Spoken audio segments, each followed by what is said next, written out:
So it's 1951. Yeah, is that when you graduated from UCLA? Yes. Oh, okay. Correct. So did you go directly into the military?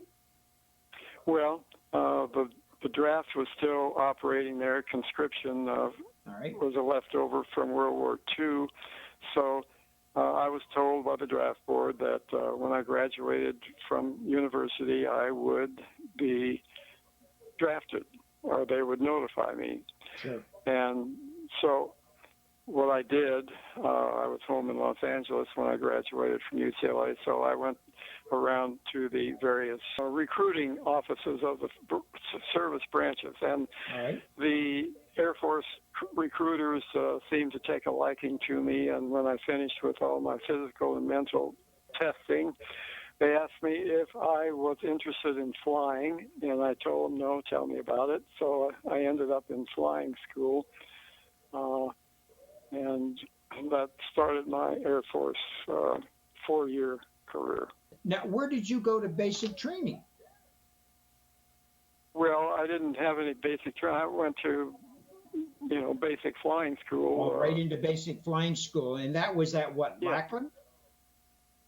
Well, no, I went to Lackland for probably 2 or 3 weeks because the people in Los Angeles didn't have an immediate assignment for me. They didn't have, I guess, any openings in flying school. So they said, if you get a letter from the draft board, don't open it, pack a small bag and come down here. We'll swear you in and send you by train off to Lackland Air Force Base, which they did. I was there about 3 weeks.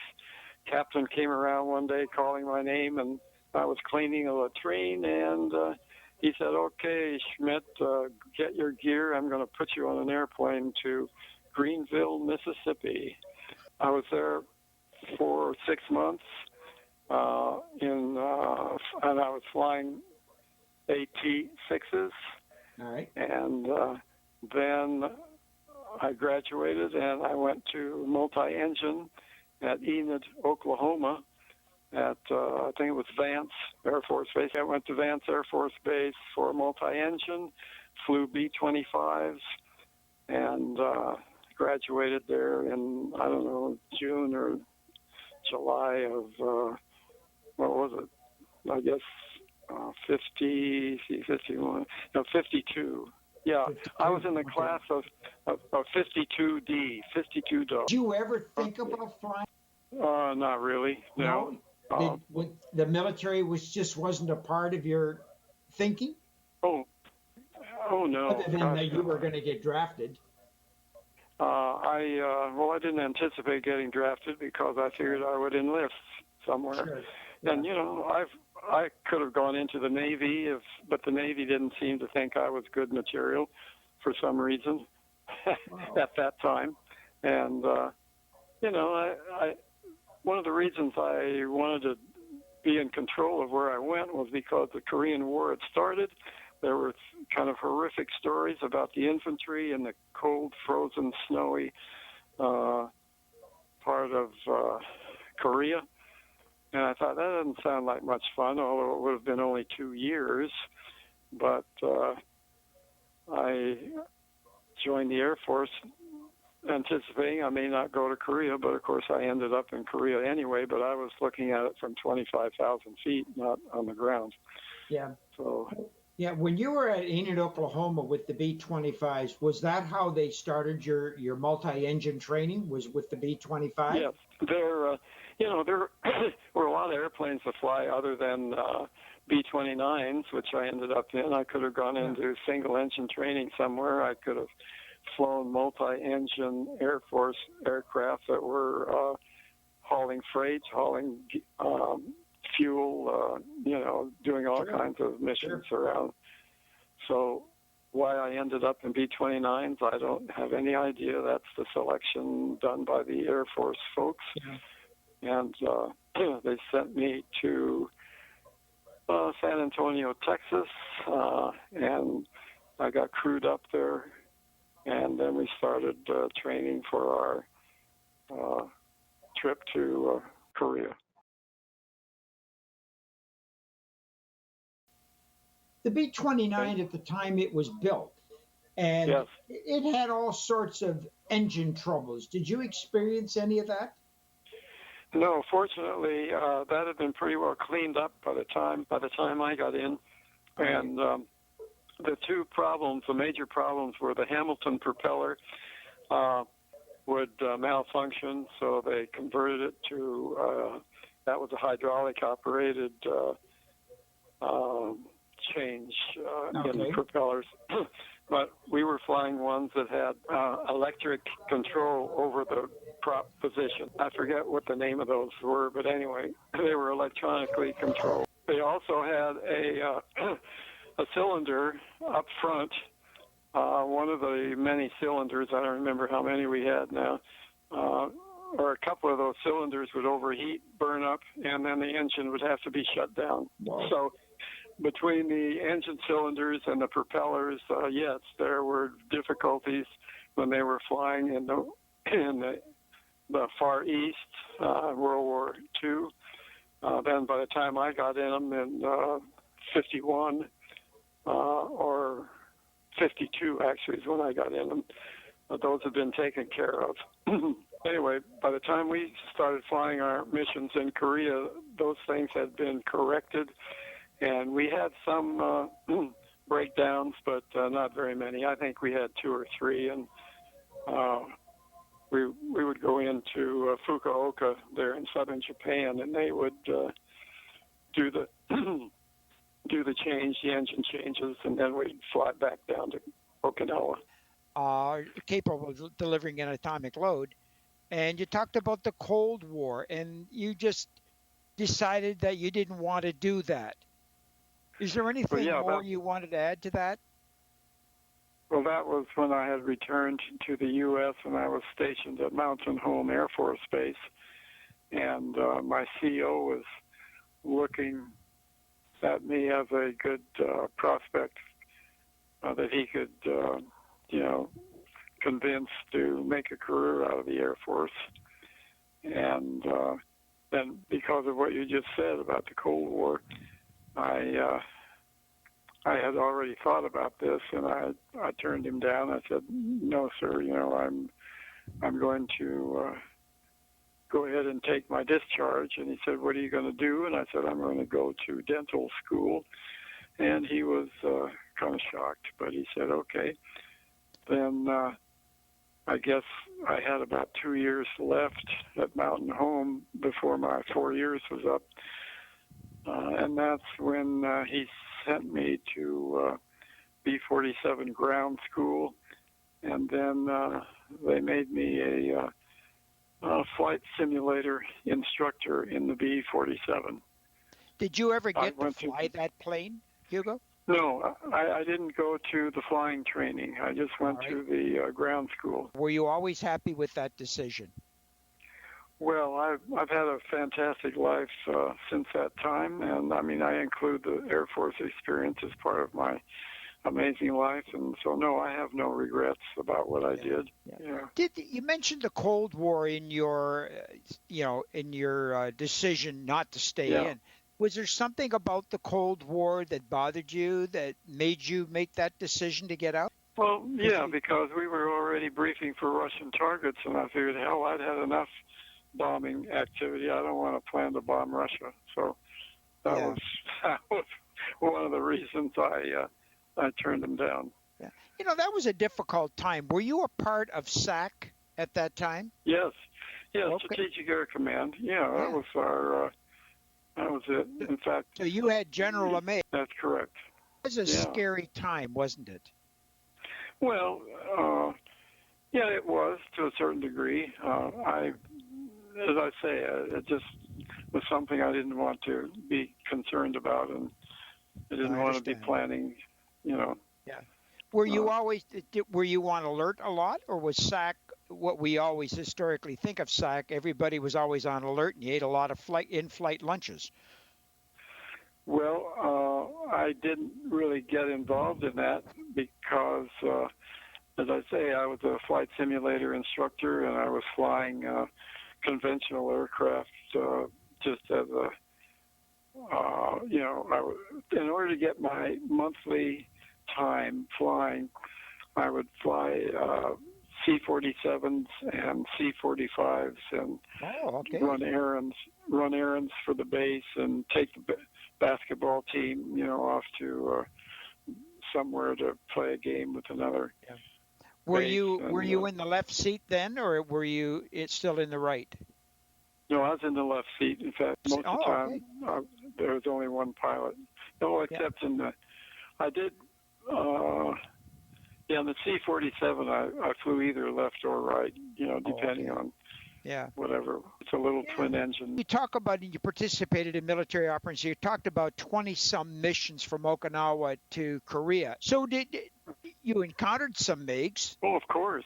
in your bombing runs? The MiGs were up around there, and Yeah. they were limited. They didn't have airborne radar. We were flying at night, and the only way they could make passes on us is if we were stuck in a searchlight. So the searchlights would come up and start, moving toward us, and we would tell our ECM operator, electronics countermeasures operator, that we had a searchlight coming our way, and he would zap that baby with his information he had in the back of the airplane, and the light would just kind of, fade away. It was just coming toward us, and then the next thing you know, it's drifting away from us. So we were lucky we had that ability to do that to searchlights and also to the anti-aircraft fire. So when it was working toward us, we'd call him, and he'd get them, and then you'd see the bursts of the AA just kind of fading away. They'd go in another direction.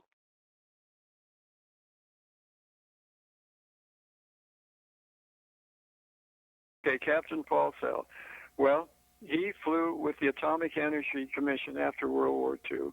I think he was actually a navigator on either a 24 or a 17 in World War II, and then he actually stayed in the Air Force. I guess he was maybe asked to stay, and they sent him through flying school. And then he got a lot of time with the Atomic Energy Commission there in New Mexico. And by the time I was crewed with him, well, I don't know, he must have had a couple of thousand, maybe 3,000 or 4,000 miles in the B-29, and maybe more. I don't really know the number. That's just a guess. And he was really a cool guy. He was an excellent pilot. He was very generous with me, allowing me to, which I mentioned in my contribution there, that he allowed me a lot of takeoffs and landings, and put a lot of time on the books where it showed that I was actually flying the aircraft. And he was just a neat guy. He eventually ended up at the air base where SAC had their headquarters. When we got home and we finished our crew activities as a B-29 crew at Mountain Home, we finished those in a couple of months, and then our team started getting sent out here and there, the members, and he was sent to the SAC headquarters, and he became, they gave him a cool job as the manager of their officers club at this base. And so for the rest of his career, he was running an officers club. He didn't have to go into any more combat. You talk about in your active duty station, Mountain Home was your favorite station. Yeah, well, yeah, that was the longest, duty period I had was there. Yeah. And, Mountain Home offered a lot of outdoor activities that I really loved. As I've mentioned, I've been very active all my life, much of it in outdoor activities. And so when we got to Mountain Home, myself and my crew members realized we were in a real wonderland of outdoor possibilities. We had a wonderful ski areas near us. Boise has a great ski area. attached to the city. You know, what's that famous resort there in Idaho? The base is only about 40 minutes from Yeah, Sun Boise, Valley. and Sun Valley, you hit it. That's Yeah. the So, one. and we were only a couple hours from Sun Valley, so it was marvelous. You know, you could raft down local rivers. If you were a hunter, you could go hunting in the season. I love to fish, and we did a lot of fly fishing on the streams and rivers. And anyway, it was just a delightful place. One kind of funny little thing was when we got orders as to when we were coming home. Our communications back in the 1950s weren't the greatest, and so I asked this radio operator I knew at Kadena Air Force Base there in Okinawa. I said, you know, I'm going home on this date. I'll be flying into San Francisco on this date, and my wife has relatives in San Francisco that she can stay with. How can I advise her when I will be calling on her relatives, you know, to stay with them, and you know, so we can get together in San Francisco? And he said, well, let's see. He says, I've got a buddy in San Francisco who can get in touch with your wife's family in Los Angeles, or with your wife, you know, if you have phone numbers. And anyway, he hooked up this connection, and he and his buddy advised my wife when I was going to be in San Francisco. It was really neat because I'll be darned. you know, there was no way I could connect with her. No, time, and you know, you had by, the Mars. Were the Mars stations running at that time? Could you connect any way at all? I mean, or you were just sort of out of the loop from Kadena? Well, we were kind of out of the loop. I mean, none of us had any real good communications other than U.S. mail, and I figured that'd be too slow to get her there. You know, and if I got there first and then called her, it would take her a couple of days to get up to San Francisco. So, you know, it really worked well. I appreciated the radio operator's way of dealing with it. You know, place. Did you ever hunt? Time. Did you go hunting? Guns have never been a connection for me. I have a cousin who died in, I think, the invasion of France in World War II, and his dad gave me my cousin's 22 rifle. He grew up on a farm, and so I had that rifle, and it sat in a closet for about 20 years.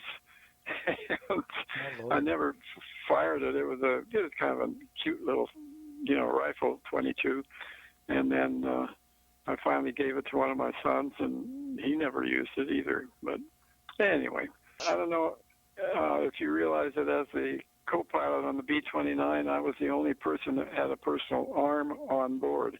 I had one of those 45 monsters, and I had to take that on every mission, and I always looked at it and thought, I don't know what I'm going to do with this. If I need to use it, I guess I can shoot it. Oh, I'd had some training by the Air Force, but, you know, it was very foreign to me to have a 45.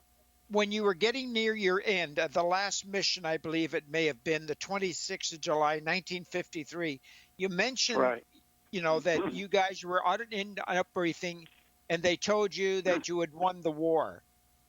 That's when we came home from that mission, and we were debriefing.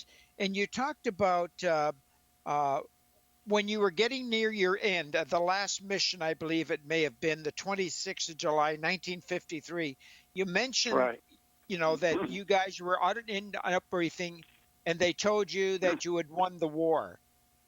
That's when we came home from that mission, and we were debriefing. Yeah, it was in an out briefing, correct. So it was a big surprise.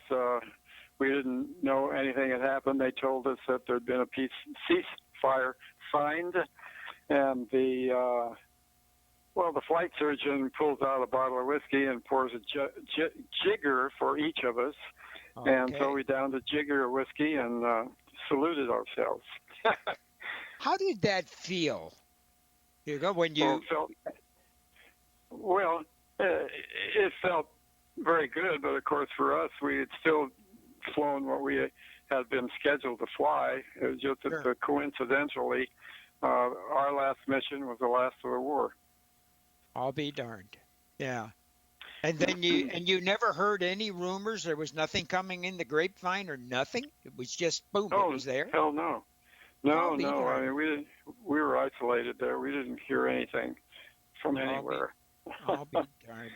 Joe, and one of the other things that you felt was memorable to you, what was it like climbing into that seat of that AT6 for the first time and you strapped 550 horsepower to your butt? Oh, that was fantastic. You know, because I built a street dragster. You know, my old '32 Ford Roadster, but I Uh-huh. put a I put a flathead uh,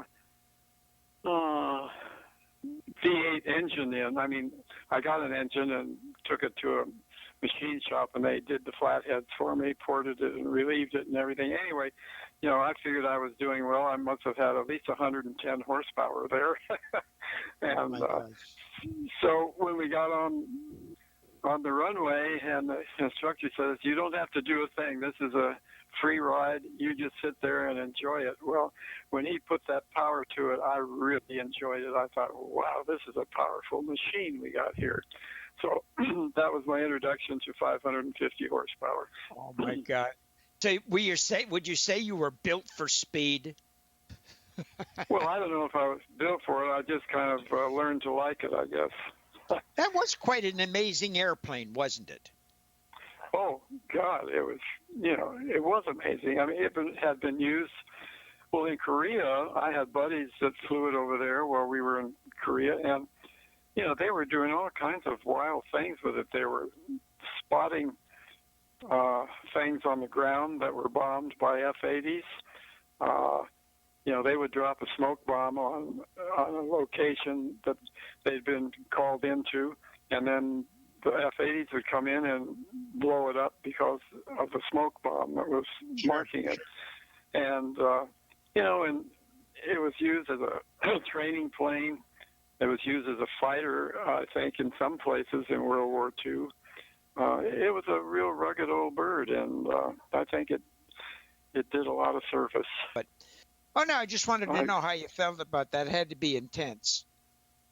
oh yes, it was fun, and I don't know. I think I made a little story in my uh, donation there about my closest buddy in flying school became the guy that I met in basic training, and we finally got to the point where we were practicing to fly, you know, weird maneuvers. I don't know what you could call them, maybe acrobatics. And so they would send us out after we got good at it to practice those things as solo flyers. So we would plan to meet after takeoff. We knew all the places around that place there in Greenville, and Okay. we would meet there, and then we would demonstrate our acrobatic skills to each other, and it was more damn fun. And you know, part of the time we'd come out of an attempt to do something, and we'd be in a spin, and but of course we'd had plenty of time previous to that with our instructors to learn how to recover from a spin. So that was kind of fun too. We would demonstrate each other how to come out of a spin, you know. Yeah. uh, Yeah. And anyway, you did that solo? yeah, we did that solo I'll be darned. after we'd had some flying training by our instructors in various types of acrobatic moves. Yeah. Tell me about the last bomber in the stream. I've heard Okay, that so much from the B-17 pilots that wasn't the place to be. well, okay, we actually flew a stream. I mean, we went up with maybe 15 B-29s, and we bombed a location one at a time. The stream was single file. The up front leader was the lowest elevation.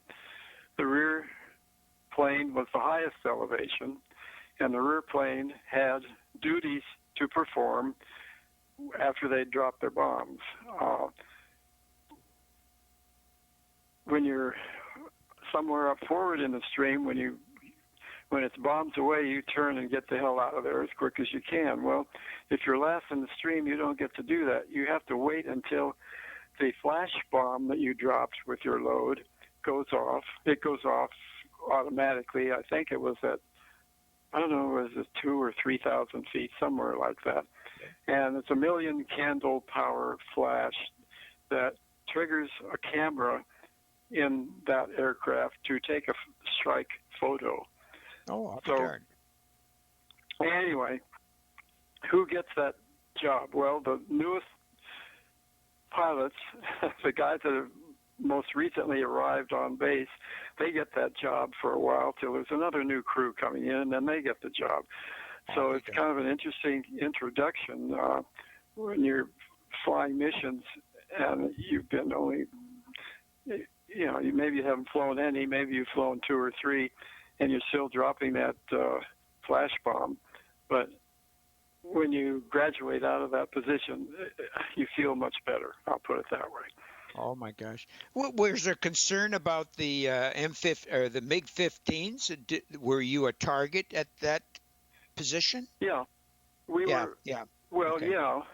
More of a target back there because they'd had more time to figure out where the stream was and where we were going. But they, of course, did not have airborne radar, so they depended on the searchlights, and that's why we tried to get our ECM operator to clear those searchlights as quick as possible, so we wouldn't get too many passes. Each mission we'd get a pass or two on us, and when they'd go by, we knew they were going by, and we could hear them, and I don't know, it was kind of mouse and whatever, catching each other there. Yeah. So a little intense for sure, to say the very least. Oh yeah. Okay. Sometimes the anti-aircraft, I mentioned that the other day too, that we would tell our ECM operator that we were getting some bomb bursts approaching us, and he would zap them to get them off of us. And sometimes they got close enough so we could feel the scrap rattling on the outside of our fuselage. Wow. From the bomb. But anyway, now the ECM, was that another B-29? Or was what a B-29? You talk about the ECM, the electric countermeasures. Yeah, he's in the back of our aircraft. So he's in the back. Okay. Yeah, he's back there where the gunners are in their section. Okay. Did each B-29 have an ECM? Well, it depended on the mission, whether they operated it or not. But most of the time we had this fellow on board. He was a radio operator and also an ECM operator. On a really important mission, they'd put in a second guy so that the radio could be going at the same time the ECM was going. Achievements you were most proud of, and you had mentioned that you were told that you couldn't wear the Korean War medal from South Korea. Why was that? You couldn't wear it on your uniform. I have no idea. I don't know. That was just something that came down from up above, and they said that we were not allowed to wear that. I guess it just had some, I don't know what. I have no idea why we got that I've order. heard it a couple of times, and I've never gotten an answer for it, but well, I don't think you'll get one unless you meet somebody who was working at SAC headquarters, possibly 20th Air Force headquarters. They might know why. Well, it was a SAC, whatever. Yeah. Say one thing I'll mention. I don't know that I've mentioned it anywhere else. One night, we were actually the tail end of the stream, and we dropped our bombs and then took a photo of it, and there was a hell of a big explosion, as well as the million candle power light going off. So we had two bright incidents. One was the flash bomb, and the other was a fantastic explosion on the ground. We thought, damn, what did we hit? Well, we got back, and in the debriefing, they said, you guys probably don't realize it, but you hit the wrong target, but it was the best one there, because the other target wasn't that important, but you got some stray bombs into a munitions store place near an airport or a runway that we were bombing. So that was kind of fun. We missed the target, but we got into a munitions storage place on the ground. That flew it over there while we were in Korea, and they were doing all kinds of wild things with it. They were spotting things on the ground that were bombed by F-80s. They would drop a smoke bomb on a location that they'd been called into, and then the F-80s would come in and blow it up because of the smoke bomb that was marking it. And, and it was used as a training plane. It was used as a fighter, I think, in some places in World War II.